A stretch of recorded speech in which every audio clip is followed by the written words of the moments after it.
जय हिंद दोस्तों, मैं बलराम कुमार और बलराम स्टडी एकेडमी में आप सभी का स्वागत है। आज हम आप लोग के बीच पढ़ने जा रहे हैं अशोक महान द्वारा अभिलेख तैयार किया गया या शिलालेख, वही हम लोग पढ़ेंगे। उसके बारे में जानकारी, थोड़ा सा अशोक के बारे में जानकारी लें कि मौर्य काल से उनका वंश चल रहा है। तो मौर्य साम्राज्य का स्थापना किसने किया? तो चंद्रगुप्त मौर्य ने।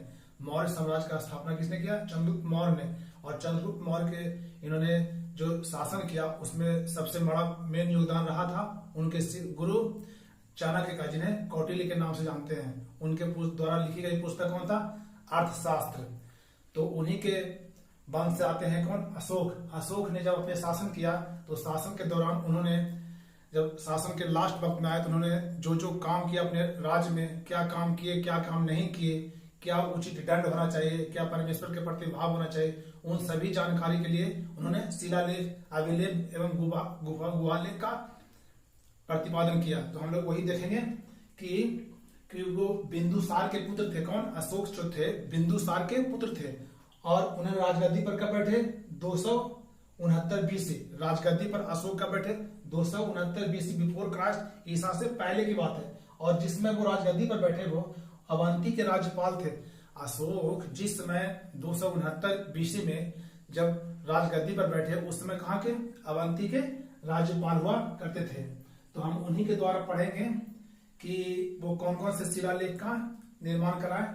तो हम लोग देखेंगे शिलालेख, अशोक के शिलालेख, खोजकर्ता, उनके शिलालेख को जब बहुत समय के बाद हजारों वर्ष बीत गया तो उनके शिलालेख की खोज हुई, और कब हुई वो हम उनको जानकारी लेंगे आप लोग के बीच में। तो हम लोग देखते हैं। तो पहला है धौली अभिलेख। धौली अभिलेख की खोज की कब हुआ था? तो धौली खोजकर्ता कौन थे? सॉरी, खोजकर्ता कौन थे? तो किट्टो। धौली अभिलेख के खोजकर्ता कौन थे? किट्टो। और कब हुआ था? 1837 ईस्वी में। 1837 ईस्वी में धौली अभिलेख किट्टो द्वारा खोजा गया था 1837 में। और सबसे पहले अशोक के शिलालेख को सबसे पहले कौन पढ़ा था? तो कौन? जेम्स प्रिंसेप, जॉन प्रिंसेप सबसे पहले अशोक के शिलालेख को पढ़े थे। और दूसरा है भाब्रू अभिलेख। भाब्रू अभिलेख दूसरा है, वो को किसने खोजे थे? Captain Burt. कैप्टन बर्ट ने भाब्रू अभिलेख को खोजा था। और कब खोजे थे? 1840 ईस्वी में। 1840 ईस्वी में कौन खोजे थे? भाब्रू अभिलेख, कैप्टन बर्ट, और 1840। और तीसरा हम लोग देखें बराबर और नागार्जुनी गुफा। बराबर नागार्जुनी गुफा है जो कौन खोजे थे?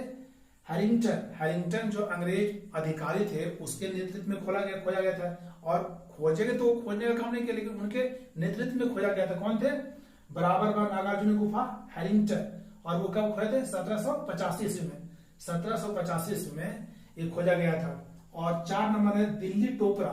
दिल्ली टोपरा जो अभिलेख है वो हैरिंगटन पोलियर जो अधिकारी थे उन्होंने खोज किया था। और कब किए थे? ये भी 1785 ईस्वी में किए थे हैरिंगटन पोलियर ने।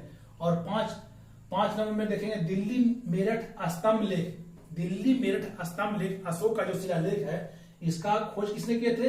पैट्रे टिनफेलथेरर थे, अंग्रेज अधिकारी थे। उन्होंने खोज किया था कब? 1750 ईस्वी में। 1750 ईस्वी में किए थे। और आपके लिए जानकारी को बता दें कि प्रथम शिलालेख था अशोक का खोजा गया प्रथम शिलालेख कौन था? ये दिल्ली मेरठ स्तंभ लेख। पैड्रे टिनफेलथेरर जो खोजे थे 1750 में, सबसे पहला थे। ये प्रथम शिलालेख है। अगर क्वेश्चन आपसे पूछा जाए कि अशोक के प्रथम शिलालेख की खोज कब हुई थी, तो अशोक के प्रथम शिलालेख की खोज 1750 में हुआ था। और हम लोग 6 नंबर में देखें मानसेरा शिलालेख है जो कैप्टन ले ने किए थे खोज। कैप्टन ले ने खोज किए थे और ये 1789 ईस्वी में किए थे। आपसे क्वेश्चन पूछेगा कि मानसेरा का शिलालेख है जो खोज कब हुआ था? मानसेरा का कैप्टन ले ने किए थे 1789 ईस्वी में। और 7 नंबर में कालसी शिलालेख अशोक का जो कालसी शिलालेख है उसकी खोज किसने किया था? जॉन फॉरेस्ट में 1860 में। कालसी शिलालेख की खोज अंग्रेज अधिकारी के थे। अशोक का कालसी जो शिलालेख है उसका खोज कौन से किए थे? जॉन फॉरेस्ट ने 1860 ईस्वी में। और 8 में है रुमनदेई खोज किसने किए थे?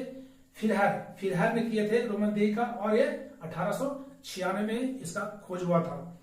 और 9 नंबर में है जौनागढ़ अभिलेख। जौनागढ़ अभिलेख, ये भी क्वेश्चन बहुत, जौनागढ़ में बहुत इंपॉर्टेंट है, तो पूछेगा कि जौनागढ़ अभिलेख की खोज किसने किया, तो सर वाल्टर एलियट।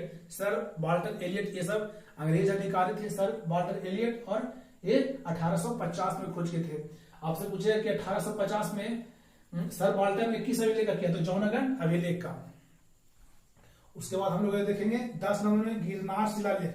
गिरनार शिलालेख, गिरनार शिलालेख लेफ्टिनेंट कर्नल टाड ने खोज किए थे। गिरनार शिलालेख है जो लेफ्टिनेंट कर्नल टाड ने खोज किए थे, अंग्रेज अधिकारी हैं। आप बता दें कि ये अंग्रेजों के द्वारा ही खोजा गया था।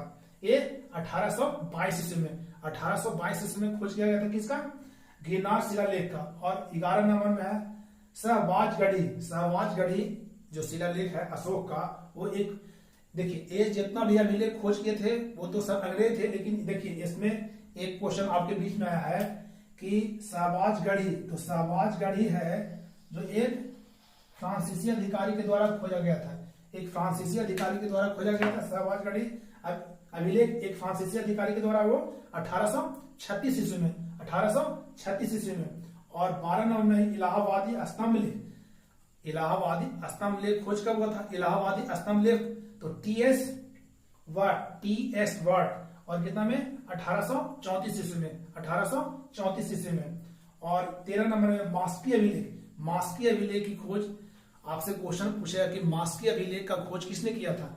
मास्की अभिलेख का खोज किया था बीडन है, और ये 1915 में, ये लेटेस्ट में आ जाता है, 1815 में किए थे कौन, ये मास्की अभिलेख का बीडन अधिकारी थे, अंग्रेज अधिकारी, 1915 में खोज इसका किए थे।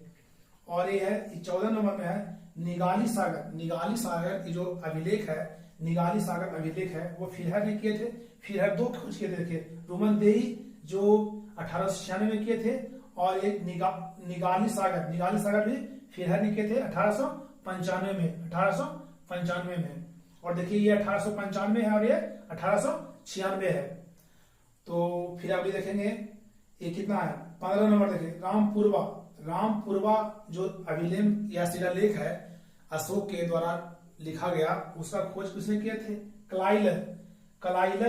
कलाइलर अंग्रेज अधिकारी थे, उन्होंने खोज कब किया था, तो 1872 ईस्वी में, 1872 ईस्वी में रामपुरवा अभिलेख का खोज किया गया था।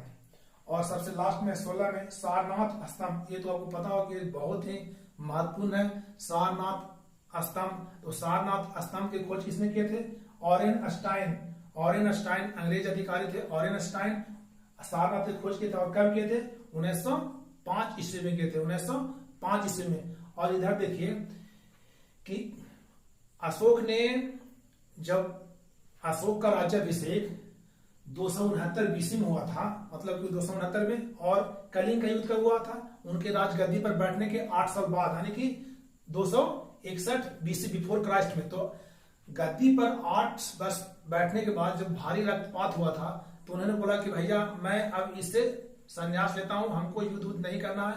राजा ने वो शांति, वो बौद्ध धर्म में चले गए थे, और उन्होंने जो कर्म क्या करना चाहिए वो अपना अभिलेख में गढ़ाए थे। और आपको बता दें कि शिलालेख जो अशोक का है वो 3 प्रकार का, कौन है, अभिलेख है जो शिलालेख है, स्तंभ लेख है, और गुहा लेख है।